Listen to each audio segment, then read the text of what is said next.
అయితే ఏం లేదు వల్ల ఇప్పుడు పిల్లలు మంచి చదువుకోవాలంటే ఎక్కడికి పోవాలి? గదేం ప్రశ్నవా? బడికి పోవాలి కదా. మరి బడికి పోయినాక చదువు ఎవరు చెప్తారు? నువ్వేందవ్వ గిట్లా అడుగుతావు క్వశ్చన్లు, టీచరే చెప్తారు కదా. మరి టీచర్ అసంటోడు ఎట్లా చెప్పాలి? మంచిగా పిల్లలకు బుద్ధి పాఠం నేర్పాలి. కానీ ఈ టీచర్ ఎట్లా చేసిండో ఎరికేనా?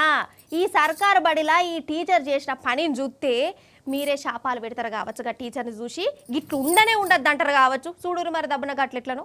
నిజం చెప్తున్నా, కొందరు సార్లు చేయబట్టి కడుమూలకు కూడా చెడ్డపీరే అత్తాంది. జోగులాంబ గద్వాల జిల్లా శినదన్వాడ సర్కార్ బలె చూడురి. అవు అంగిప్పుకొని సల్మాన్ ఖాన్లక తిరుగుతుండు చూడు. ఈయనెవలో కాదు, ఈ స్కూల్ పంతులే రవిశంకర్ సారు వారు పాఠాలు చెప్పవలసింది పోయి రోజు దాగత్తాడు, స్కూల్లో నిద్రపోతాడు. అగ చూడురి సారు వారి శేఖలు. గింత అద్మానం అనోళ్ళ మీరే ఎప్పురి సార్ దాగొత్తే పిల్లగాని లాగంగారా? అయితే సారు వారి కళాపోషణ పెద్ద సార్లకి ఎరకైంది. ఎంఈఓ సార్ నిజమేందో అరుచుకుందామని వచ్చేవరకల్లా కుతికెళ్ళాక దాగి బడంతా సోలుకుంట సారు వారు ఫస్ట్ పిల్లగాళ్ళని అడిగిండు. అసలు ఈ సార్ ఎసుంటోడు ఏంది కదా అని వాళ్ళే చెప్తారు. ఇనుర్రి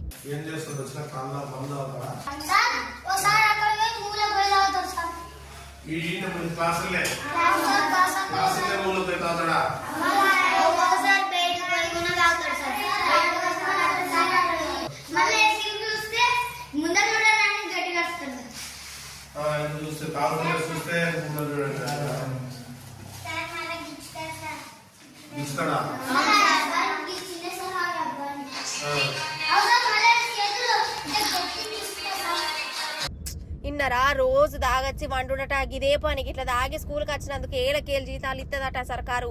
ఏందిదిగా పెద్దసారి తాగబోతు సార్ పిలిపించుకొని మాట్లాడిండు. ఈడ కూడా చూడు ఎట్లా పిస చేస్తాండు. అసలు సోయిలు ఉంటే కదా మనిషి.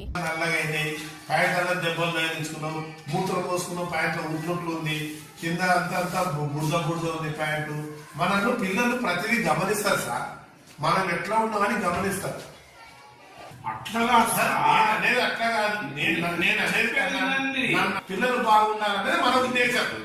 సార్ మీరు చెప్పింది నేను వింటా, నేను చెప్పింది మీరు వినాలి కదా. వింటా అంటే నేను చెప్పినా నీకు తాగొద్దని చెప్తే తాగలనేటివా? నీవు అన్నావా లేదు? ఒక డైరెక్ట్ మాటకు మాట ఆన్సర్ చెప్పు. నేను ఇప్పుడు తాగినావా ఎవరు నీవు మాట వస్తుంది, నోట్ల వాసన వస్తుంది. నేను తక్కువ లేకపోతున్నా ఉన్నాక సర్కార్ బడికి పిల్లల్ని ఎవరు పంపుతారోలా? అసలు స్కూళ్ళల్లో ఏం నడుతాంది? సార్లు పాఠాలు ఎట్లా చెప్తాండ్లు? పిల్లల చదువులు ఎట్లా నడుతాన్నాయి? ఇవి వరుసుకునేటోడే లేడనే కదా ఈ సారు స్కూల్ అనేది ఆగి ఇట్లా తందనాలు ఆడేది.